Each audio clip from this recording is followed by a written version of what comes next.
Il y a plusieurs jours sur Instagram, j'ai demandé à des gens qu'on me pose des questions et je m'étais dit que s'il y en avait qui étaient un peu longues, j'allais y répondre en vidéo YouTube. Donc c'est ce que je vais faire aujourd'hui. Alors première question, ton avis quand tu sais que tu stagnes, quoi faire, etc. Je suppose que ça veut dire qu'est-ce qu'il faut faire quand on stagne. Bon, je vais faire dans l'ordre. Je pense qu'en premier, il faut regarder si tu fais les choses correctement à l'entraînement.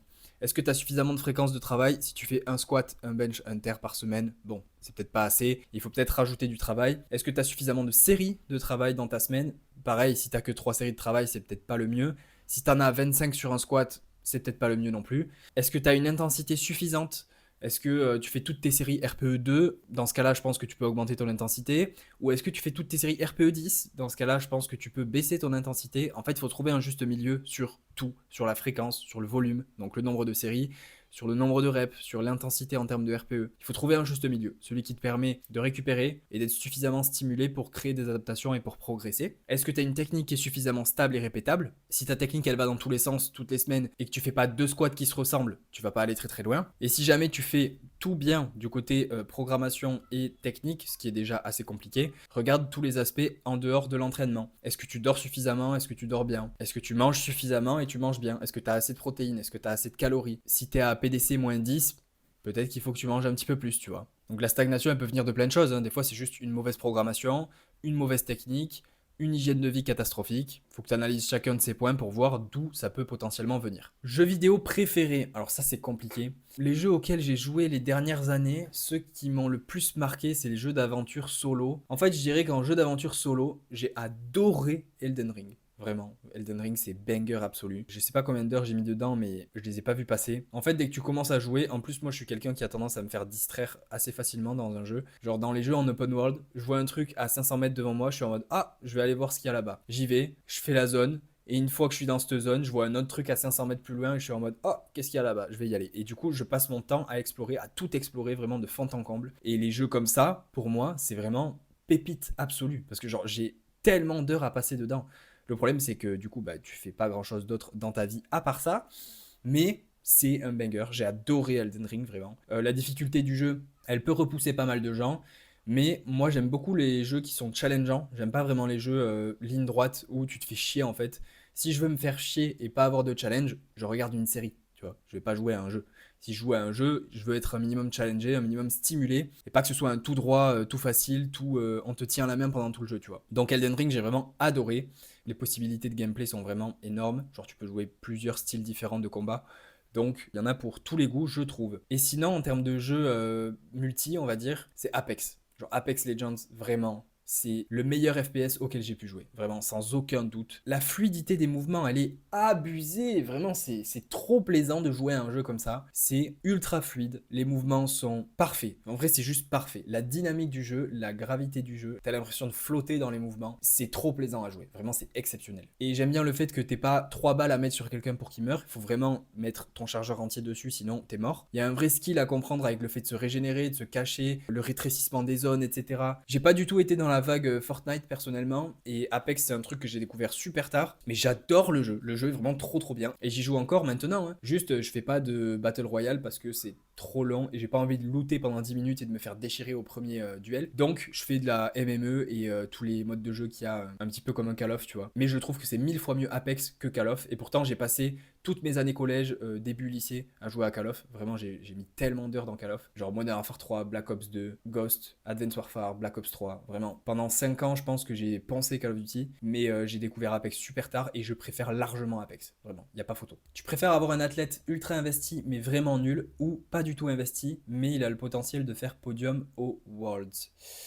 Aucun des deux, en vrai. Le mec ultra investi, il est plus fun à coacher, mais le mec qui a du potentiel, il est fun à coacher parce qu'il y a des résultats, quoi. En fait, même si quelqu'un n'est pas du tout motivé, s'il a des résultats, c'est satisfaisant de voir quelqu'un progresser, tu vois. Genre, c'est quand même très satisfaisant de voir quelqu'un d'impliqué, mais c'est ultra satisfaisant de voir quelqu'un qui progresse, en fait. Quelqu'un qui met plein de kilos sur une barre, c'est satisfaisant. Je sais pas, franchement, je sais pas. En vrai, c'est con, mais je pense que je préfère coacher celui qui est moins investi, mais qui est fort, tu vois. Parce que le gars pas investi, au pire, la manière de le faire progresser, ça va être de rendre les choses ludiques et pas d'être un technicien fou de la programmation. Et le gars va progresser, alors que le mec vraiment nul, il faut être ultra pointilleux sur plein de choses pour le faire faire progresser sans avoir forcément des résultats exceptionnels, tu vois. Donc c'est satisfaisant d'un côté de maîtriser chacun des paramètres, etc. Mais c'est quand même moins satisfaisant ça, plutôt que de voir quelqu'un qui progresse de fou avec des choses simples mais ludiques, tu vois. Donc je pense que je préfère coacher quelqu'un qui a un gros potentiel, mais qui est pas forcément investi. Pas du tout investi. Ouais, pas du tout investi, le gars, ça veut dire qu'il vient même pas s'entraîner, quoi, tu vois. Enfin, ça dépend de quel niveau d'investissement on parle, en fait. Personnage préféré of all time. Et pourquoi? Thèse, antithèse, conclusion. Alors, je ne sais pas ce que c'est thèse, antithèse, conclusion, donc je vais juste répondre à la question de manière normale. Je pense que je vais dire cliché Naruto. Pourquoi Naruto? Parce que Naruto, c'est le gosse qui se fait bully, qui se fait mettre à l'écart quand il est jeune. Tout le monde le déteste. Ils le détestent parce qu'ils le craignent, en fait, parce qu'ils en ont peur. Ils ont peur de Naruto parce qu'il y a Kyuubi en lui, donc ils ont peur de lui. Mais c'est pas un trait de personnalité de Naruto d'être un méchant, et du coup, c'est parce qu'il est méchant qu'on le déteste. C'est j'ai peur de ce qu'il renferme, j'ai peur du démon qu'il a en lui, du coup, je le mets à l'écart, je le déteste. Donc en fait, les gens ne détestent pas Naruto, ils détestent le Kyuubi à l'intérieur, et du coup, Naruto, c'est une matérialisation de ce démon-là, donc il le déteste à lui, indirectement. Et ce que Naruto subit, c'est complètement injuste, c'est affreux de se faire mettre à l'écart comme ça, de par qui tu es. Le mec ne mérite pas d'être détesté comme ça, c'est horrible. Et malgré ça, il veut quand même prouver à tout le monde qu'il peut accomplir quelque chose de grand. Malgré le fait que tout le monde le rabaisse, quand il est tout jeune, il est nul à chier, mais il a un potentiel immense. Donc il est nul parce qu'il n'a pas un potentiel exploité. Et en fait, sa philosophie, c'est je continue d'avancer, peu importe qu'on me chie dessus, je continue d'avancer, et vous verrez, je vous prouverai à tous que je suis capable de faire ce que je suis en train de vous dire. Et j'adore cette mentalité, parce qu'en fait, c'est écoute personne, continue à faire ce que tu fais. Continue à croire en ce que tu veux accomplir. Et donne-toi les moyens de l'accomplir, surtout. C'est un exemple d'acharnement, de travail, de rigueur. Et aussi, c'est un exemple de quelqu'un qui n'est pas rancunier. Tous les gens qui le rabaissaient quand il était jeune, il ne devient pas méchant envers ces gens-là plus tard. Il accomplit ce qu'il avait à accomplir. Ces gens-là qui le détestaient au début se mettent à le soutenir une fois qu'il est au top. Et il n'est pas en mode ah, bande de cons, vous étiez pas là quand ça allait pas, allez vous faire foutre, maintenant je veux pas vous voir. Non, il n'y a aucune rancune. Ce mec, il est en mode maintenant vous me soutenez, trop bien, merci, on va aller encore plus loin. Genre, il a toutes les raisons du monde d'être rancunier, tu vois, et il ne l'est pas. En fait, c'est la pureté de la gentillesse, de la bonté, de la sagesse, tu vois, de ne pas tenir rigueur à ce que les gens lui faisaient quand il était petit, tu vois. Et toute sa vie est basée sur ça, sur faire le bien autour de lui, accomplir ses objectifs. C'est exceptionnel, je trouve. Donc, Naruto, c'est mon personnage préféré. Plus j'en parle, plus je me dis qu'en fait, oui, c'est sûr, Naruto, c'est mon personnage préféré, en fait. Comment accompagner un athlète qui manque de mental malgré un fort investissement? Alors, je suis pas prépa mental, mais du coup, je vais parler de mon expérience avec ce genre de personnes. Pour moi, les personnes comme ça, c'est les personnes qui ont tendance à se dévaloriser, de manière générale. C'est des personnes qui n'ont pas trop confiance en elles, qui vont avoir tendance à faire une montagne d'un échec qui a l'air plutôt ridicule pour d'autres personnes, et ils vont avoir du mal à se valoriser. Donc, comment accompagner les personnes comme ça? J'aurais tendance à dire en valorisant leur réussite et en désacralisant leurs échecs. C'est des grands mots pour dire faire relativiser les échecs, tu vois. Faut se dire, ok, bah c'est un échec, c'est pas un problème. Un échec, ça te permet de te rendre compte de plusieurs trucs. Pourquoi j'ai échoué? Est-ce que j'avais une technique de merde? Est-ce que je manquais de confiance en moi sous la barre? Est-ce que c'était juste trop lourd? Tu vois, il faut essayer d'identifier les échecs et de les rationaliser, de relativiser les échecs, plutôt que de faire une montagne d'un échec où on se laisse submerger par ça, tu vois. Oh là là, j'ai passé mon top 7 RPE 10 alors qu'il devait être RPE 8, c'est la fin du monde, je suis nul, je vais régresser, c'est catastrophique, j'ai niqué mon bloc. Tu vois, faut vraiment raisonner ces gens-là, montrer par A plus B que non, en fait, hein, tout est ok, c'est pas la fin du monde. Leur faire prendre confiance en eux, de manière générale, hein, pas juste sur l'entraînement. C'est-à-dire que prendre confiance sur l'entraînement, c'est une bonne manière de prendre confiance dans la vie de tous les jours. Mais je trouve que c'est important, avec ces gens-là, de discuter de sujets peut-être un peu plus profonds. Alors, je suis pas psychologue, je suis pas prépa mental, mais j'aime bien discuter de certains sujets sur la confiance en soi, etc. Et je trouve que si tu as confiance en toi, tu vas avoir une meilleure approche dans l'entraînement. Et la confiance, ça se construit, hein. C'est pas un truc qui te tombe sur le coin de la gueule. Il y en a qui sont nés avec et d'autres pas du tout. Mais ça se travaille. Et ça se travaille notamment dans l'échec. Si tu échoues quelque chose et que t'es pas mort, tu peux tirer des leçons de cet échec et tu peux prendre confiance en toi par rapport à cette expérience-là. Mais pour ça, il faut avoir une bonne approche de l'échec. Il faut rationaliser l'échec, comprendre pourquoi on a échoué, quelles leçons on pourra en tirer et qu'est-ce qu'on va faire de mieux à l'avenir pour pas que ça se reproduise, ou que si jamais on est confronté de nouveau à cet échec, on n'en fasse pas une montagne et que ça remette pas en cause notre identité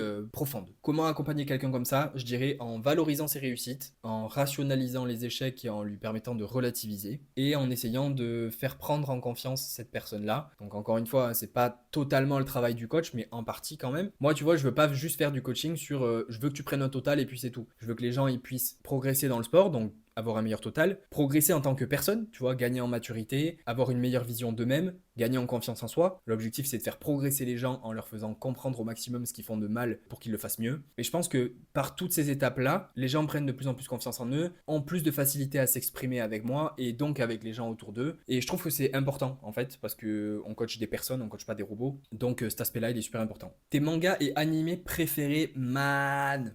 Ouais, je le dis aussi, man. Naruto, SNK, Hunter x Hunter, Death Note, du Mouvement de la Terre récemment, Solo Leveling parce que c'est stylé, le manga parce que j'ai tout lu du coup, Code Geass, j'ai beaucoup aimé, Full Metal Alchemist Brotherhood, Parasite, j'ai adoré aussi, Jujutsu Kaisen classique, la saison 1 de The Promised Neverland, exceptionnel vraiment, c'est vraiment la terreur incarnée. Et Vinland Saga j'ai beaucoup aimé aussi, le côté quelqu'un qui est drivé par la vengeance un peu à la Sasuke tu vois, qui finalement ne peut même pas assouvir sa vengeance et qui se rend compte qu'en fait sa vie n'a pas de sens, il n'arrive pas à trouver du sens à sa vie et qui finalement prend la décision d'agir de manière complètement opposée à ce qu'il faisait jusqu'à présent. Donc dans l'anime ce que je trouve puissant c'est le fait de se dire ma vie a été drivée par la violence, j'ai décidé que je ne ferai plus de mal à qui que ce soit et je vais m'y tenir coûte que coûte parce qu'il s'y tient coûte que coûte, dans ce que j'ai vu en tout cas. Je trouve que c'est une décision de sage. Et dernier truc, ta plus grande fierté.